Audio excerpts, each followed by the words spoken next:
అధికారంలో ఉన్నటువంటోడు ప్రతిపక్షంలో ఉన్నటువంటోడు. ఇక్కడ అధికారంలోకి వస్తే ధైర్యం, ప్రతిపక్షంలోకి వస్తే దైన్యం. ఇప్పుడు అట్లాంటిదే వైఎస్ఆర్ కాంగ్రెస్ పార్టీ వాళ్ళ పరిస్థితి.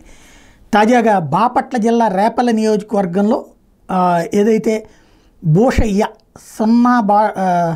నున్నా బోషయ్య 47 వైఎస్ఆర్ కాంగ్రెస్ పార్టీ కార్యకర్త, అదే గ్రామానికి చెందినటువంటి టీడీపీ నేతలు శనివారం రాత్రి దాడికి తెగబడ్డారంటూ సాక్షి రాసుకొచ్చింది. దీంతో తీవ్రంగా గాయాలపాలైన బోషయ్య మృతి చెందాడు. దాసరిపాలెనికి చెందిన బోషయ్యను అదే గ్రామానికి చెందిన వెంకటేశ్వరరావు డ్రింక్ తాగుదామని నిజాంపట్నం ఆముదాలపల్లి పంట పొలాల సమీపంలోని బావి దగ్గరికి తీసుకెళ్లాడు. వీళ్ళ కదలికలు గమనించిన దాసరిపాలెం గ్రామానికి చెందిన టీడీపీ నేతలు, మంత్రి అనగాని ప్రధాన అనుచరులు నున్నా బాలశంకర్, నున్నా మణికంఠలతో పాటు మరికొందరు సర్వీబాదులతో బోషయ్య మీద ఒక్కసారిగా దాడి చేశారు. తల మీద విచక్షణారహితంగా బాధడంతో బోషయ్య తీవ్ర గాయాలపై అక్కడికక్కడే కుప్పకూలిపోయాడు. దీంతో వెంకటేశ్వరరావు వెంటనే బోషయ్య కుటుంబ సభ్యులకు సమాచారం ఇచ్చాడు. వాళ్ళు ఘటనా స్థలానికి చేరిన రక్తమోడులో ఉన్న బోషయ్యను రేపల ప్రభుత్వ ఆసుపత్రి తరలించారు. అక్కడ నుంచి మెరుగైన చికిత్స నిమిత్తం గుంటూరు తరలిస్తే అక్కడ చికిత్స పొందుతూ మృతి చెందాడు. బోషయ్యకు భార్య వెంకటలక్ష్మి, కొడుకు, కుమార్తె ఉన్నారు. దాసరిపాలెంకి చెందిన ఉన్న బోషయ్య గ్రామంలో వైఎస్ఆర్ కాంగ్రెస్ పార్టీ తరఫున అన్ని కార్యక్రమాల్లో ఉత్సాహంగా పాల్గొంటాడు.